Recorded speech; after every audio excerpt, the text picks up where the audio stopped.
ওয়াসাল্লাম। সবার আগে সেই মহান আল্লাহর প্রতি শুকরিয়া জ্ঞাপন করি যে মহান আল্লাহ তাআলা আমাদেরকে এই তাফসীরুল কোরআন মাহফিলে আসার বসার তৌফিক দিলেন। সবাই জোরে বলি আলহামদুলিল্লাহ। আলহামদুলিল্লাহ। আমাদের রাসূল মুহাম্মদ সাল্লাল্লাহু আলাইহি সাল্লামের উপর লক্ষ কোটি দরুদ ও সালাম সাল্লাল্লাহু আলাইহি সাল্লাম। সাল্লাল্লাহু আলাইহি ওয়াসাল্লাম। আজকে আমি একটি আয়াত তেলাওয়াত করেছি। এই আয়াতকে সামনে রেখে আমি কিছু কথা বলবো মৃত্যুর সম্পর্কে। মৃত্যু কিভাবে হবে, কবরে কি কি প্রশ্ন হবে, ভালো মৃত্যু কি খারাপ মৃত্যু কি। আল্লাহ পাক বলেছেন বাল তু'ফিরুনাল হায়াতাদ দুনিয়া আখিরাতু খায়রুন ওয়া আবকা। আমার বান্দারা, তোমরা দুনিয়াকে দুনিয়ার পিছে দুনিয়ার প্রেমে মাতোয়ারা হয়ে গেলে, তুমি আমাকে আখিরাতকে ভুলে গেলে, আমাকে ভুলে গেলে। কিন্তু তোমরা জেনে রাখো এই দুনিয়া আসল নয়, আসল হলো আখিরাত। বাল তু'ফিরুনাল হায়াতাদ দুনিয়া ওয়াল আখিরাতু খায়রু ওয়া আবকা। এই দুনিয়াটা আসল নয়, আসল হলো আখিরাত। তোমরা এই দুনিয়ার মমতার পিছে পড়ে তোমরা এই দুনিয়ার পিছে দৌড়াচ্ছ। কিভাবে? এভাবে, যেমন টাকা পয়সা আমার আরো লাগবে, আমি আরো ভাবো, আমি বাঁচবো, আমি অনেক হেদায়েত পাবো, আমার হেদায়েতের কোনো শেষ নাই। এই জন্য আল্লাহ পাক বলেন বাল তু'ফিরুনাল হায়াতাদ দুনিয়া ওয়াল আখিরাতু খায়রু ওয়া আবকা। দুনিয়া আসল নয়, আসল হলো আখিরাত। এই জন্য মৃত্যু সবারই হবে, এটা আল্লাহ পাক বলেই দিয়েছেন। মৃত্যু সবারই হবে। ভালো মৃত্যু আর খারাপ মৃত্যু এক নয়। ভালো মৃত্যু আলাদা, খারাপ মৃত্যু আলাদা। খারাপ মৃত্যু যখন খারাপ মানুষের কাছে আজরাইল যাবে, যে বলবে ইয়া আইয়াতুহান নাফসুল খাবিসা, হে পাপাত্মা, হে পাপী আত্মা, আল্লাহর অসন্তুষ্টির দিকে বের হয়ে আয়। এই কথা শোনার পর পাপী আত্মা কিন্তু আজরাইলের হাতে আসতে চাইবে না।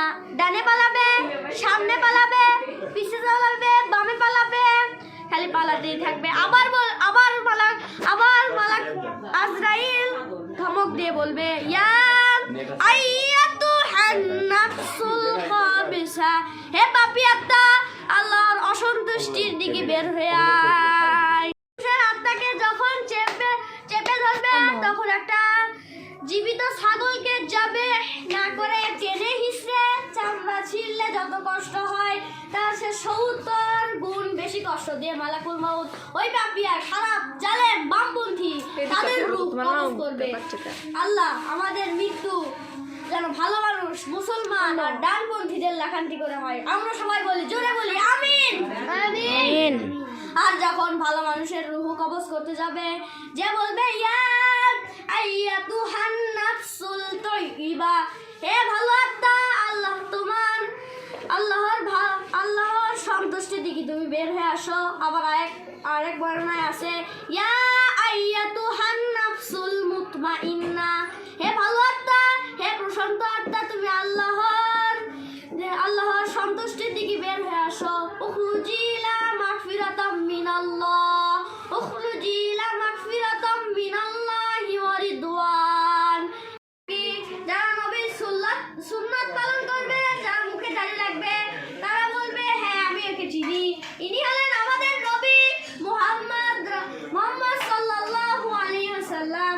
এবার মুমিন বান্দাদের ৪র্থ নম্বর প্রশ্ন, ওয়ামা ইলমুক, এগুলো তুমি কোথায় থেকে শিখেছো? হাতে নকল করে এনেছো নাকি?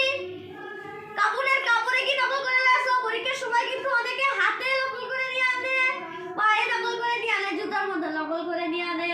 এবার আপনাকে বলতে হবে এটা আমি রাসূলের হাদিস থেকে শিখেছি, কোরআন শরীফ থেকে শিখেছি।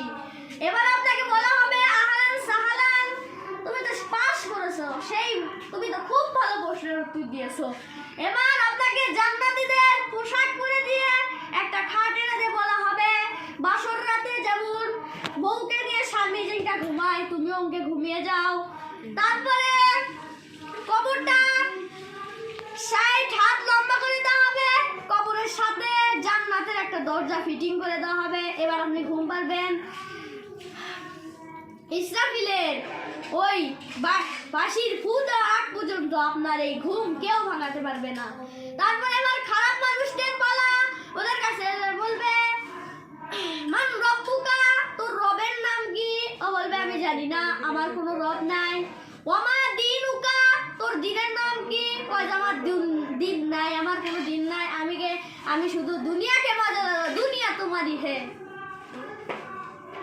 আমার কোনো রব নাই, আমার কোনো দিন নাই, আমি হলাম দুনিয়াকে মাজা লালা, দুনিয়া তোমারই হে।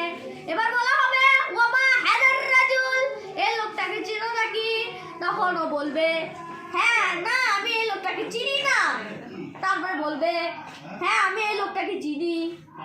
এই লোকটাকে চিনো নাকি? ও বলবে হ্যাঁ আমি একে চিনি, আমি এর নামে ফেসবুকে বাজে বাজে কথা লিখতাম, কার্টুন বানিয়ে খারাপ খারাপ কার্টুন বানিয়ে ছাপিয়ে দিতাম। তারপরে তারপরে বলবে আমার কোনো রব নাই, আমার কোনো দিন নাই, আমার কোনো কিছুই নাই, আমাকে ক্ষমা করে দেন, আমি কোনো কিছু জানি না। তখন ফেরেশতারা বলবে আসিস, এবার আমরা বলবো আমরা জানি তোকে কি করতে হবে, আমাদেরকে আল্লাহ তাআলা ওই ট্রেনিং আগে থেকেই দিয়েছিলেন। এবার হবে বাড়ি, লোহার হ্যাঙ্গার দিয়ে মারবে মাথার বাড়িতে মাথা ফেটে রক্ত বের হবে। এবার জমিনকে আদেশ দেওয়া হবে জমিন এই খারাপ মানুষের আত্মাকে চাপা দেবে। এই সময় বাম পাজর ডান পাজর এখানে আসবে, ডান পাজর বাম পাজর ওখানে যাবে। ওর চিৎকারে সারা কবরটা থার করে কাঁপবে। পৃথিবীর প্রত্যেকটা মানুষই আজরাইলকে সচক্ষে দেখবে। এটা কার কথা? আল্লাহ। আল্লাহ পাক বলেন প্রত্যেকটা মানুষ, প্রত্যেকটা রূহ আজরাইলকে দেখবে। পৃথিবীর কোনো মানুষই কিন্তু পৃথিবীর প্রত্যেকটা মানুষই কিন্তু মৃত্যুবরণ করেছে। হযরত আদম আলাইহিস সালাম কি মৃত্যুবরণ করেন না নাকি? পৃথিবীর প্রত্যেকটা মানুষ জানে নাকি যে আমি এত বছর বাঁচবো, এতদিন বাঁচবো? কিন্তু আদম আলাইহিস সালাম জানতেন, কারণ আমাদের বাপ আছে, দাদা আছে, নানা আছে, সবাই আছে। আমরা তো দেখি মৃত্যুর কেনকা কষ্ট, মৃত্যুর কেনকা জ্বালা। আদম আলাইহিস সালামের বাপ আছে নাকি? আদম আলাইহিস সালামের মা আছে নাকি? না। নানা আছে নাকি? না। তাহলে দিদি এটা কিভাবে জানবেন? তারপরে তাই জানানোর জন্য আদম আলাইহিস সালামকে রূহ জগতে মিটিং করে ডাকা হলো। প্রত্যেকটা রূহ ওখানে বসেছিল, আমরাও বসেছিলাম। এবার আদম আলাইহিস সালাম বললেন হে আল্লাহ, এটা কার? এল্লা কি? তারপরে আল্লাহ পাক বলেন এল্লা হলো তোমার সন্তান, এই রূহ। তারপরে হযরত আদম আলাইহিস সালাম প্রত্যেকটা রূহকে দেখতে শুরু করলেন, সন্তানদেরকে দেখতে শুরু করলেন। হঠাৎ করে একটা রূহকে পছন্দ হয়ে গেল। তারপরে হযরত আদম আলাইহিস সালাম বললেন হে আল্লাহ, এটা আমার ছেলের নাম কি? আল্লাহ পাক বলেন তোমার এই ছেলের নাম হলো দাউদ। তারপরে হযরত আদম আলাইহিস সালাম বলেন দাউদ, আমার সন্তান দাউদ কতদিন বাঁচবে? আল্লাহ পাক বলেন 40 বছর। হযরত আদম আলাইহিস সালাম বললেন হে আল্লাহ, আমার সন্তানটাকে আপনি হেদায়েত বাড়িয়ে দেন। আল্লাহ পাক বলেন না না, আমি লিখে ফেলেছি, কলমের কালি শুকিয়ে গেছে, কাগজের পৃষ্ঠা ফুরিয়ে গেছে, এটা চেঞ্জ করা যাবে না। আদম আলাইহিস সালাম বললেন হে আল্লাহ, আমি কয় বছর বাঁচবো? আলফুসানা। আল্লাহ পাক বলেন আলফুসানা, 1000 বছর, আলফুসানা। আর হযরত আদম আলাইহিস সালাম বললেন আমার 1000 বছরের দরকার নাই, আমি আমার 1000 এর মধ্যে থেকে 60 বছর আমার সন্তান দাউদকে দান করে দিলাম। 1000 এর মধ্যে যদি 60 বিয়োগ করা হয় তাহলে কত থাকলো? 940। এবার দিন গড়িয়ে দিন যায়, রাত গড়িয়ে রাত আসে, মাস গড়িয়ে মাস যায়, বছর গড়িয়ে বছর আসে। ঠিক 940 বছর পর আজরাইল এসে বলে ও নবী, ও আমার প্রথম মানুষ, ও প্রথম নবী, আপনার রূহ, আমি আপনার রূহ কবজ করব। আপনাদের রূহ কবজ করার জন্য আমাকে বানানো হয়েছে। তারপরে হযরত আদম আলাইহিস সালাম বলেন কি রে, আমি এখনো 7 বছর বাঁচবো, এখন আমি 60,000 বছর বাঁচবো। পড়ে আসো, আমার এখনো 60 বছর বাকি আছে। তারপরে আজরাইল বললেন, আপনি দান করেছিলেন হযরত দাউদকে, মনে আছে নাকি? হযরত দাউদ আলাইহিস সালামকে দান করেছিলেন। হযরত আদম আলাইহিস সালাম বলেন, আমি কাউকে দান করি নাই, তুমি আরো 60 বছর পর আসো। এবার আজরাইল আলাইহিস সালাম আল্লাহর কাছে গিয়ে বললেন, দেয়নি বলে আল্লাহ পাক বলেন, আমি আমার আদমের ভাগ্যে 1000 বছরই রেখেছিলাম, ও 1000 বছরই বাঁচবে। এজন্য নাসিয়া আদম ইয়া নাসিয়া বানু, আদম ভুলে যায়, আদম ভুল করে, তোমরাও ভুলে যাও, তোমরাও ভুল করো। এজন্য আমাদের নেতা ভোটের আগে ভাষণ দেয়, আমি এটা করব, ভোটের পরে কিন্তু সেটা মনে থাকে না। ওনাদের দোষ কি? ইয়া নাসিয়া আদম ইয়া নাসিয়া বানু, আদম ভুলে যায়, তোমরাও ভুল করো, আদমও ভুলে যায়। এরপরে আদম আলাইহিস সালামের পরের নবীর নাম কি? আদম আলাইহিস সালামের পরের নবীর নাম কি? ইদ্রিস। ইদ্রিস আলাইহিস সালাম কি মরছে? কোথায় মরছে?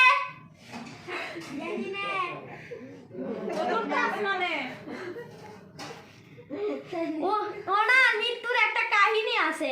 ওনার একটা ফেরেশতার সাথে খুব ভালো বন্ধুত্ব। ফেরেশতাকে বললেন, হযরত ইদ্রিস আলাইহিস সালাম ফেরেশতাকে বললেন, এ আমার বন্ধু, আমি একটু আকাশ দেখতে চাই। ওই ফেরেশতা আল্লাহর কাছে বললে, হে আল্লাহ, আমার বন্ধুকে আমি একটু আকাশ দেখাই। আল্লাহ বলে, নিয়ে যাও।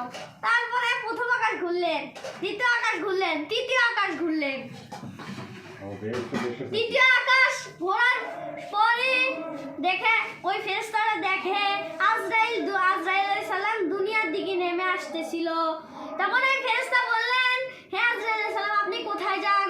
বলে যে, আমি ইদ্রিস আলাইহিস সালাম রূহ কবজ করতে যাচ্ছি। আমি আল্লাহর কাছে, আল্লাহ আমাকে বলল, যা এখন ইদ্রিসের রূহ কবজ করে নিয়ে আয়, আমার নবী ইদ্রিসের রূহ কবজ করে নিয়ে আয়। আল্লাহ পাক বলেন, তৃতীয় আসমানে যা। তখন আজরাইল বলল, তৃতীয় আসমানে ইদ্রিস আলাইহিস সালামকে আমি পাবো কোথায়? আল্লাহ পাক বলেন, কথা নাই, দৌড় দে। আমি দৌড় দিয়ে এসে দেখি যে এখানে ইদ্রিস আলাইহিস সালাম রেডি হয়ে আছেন।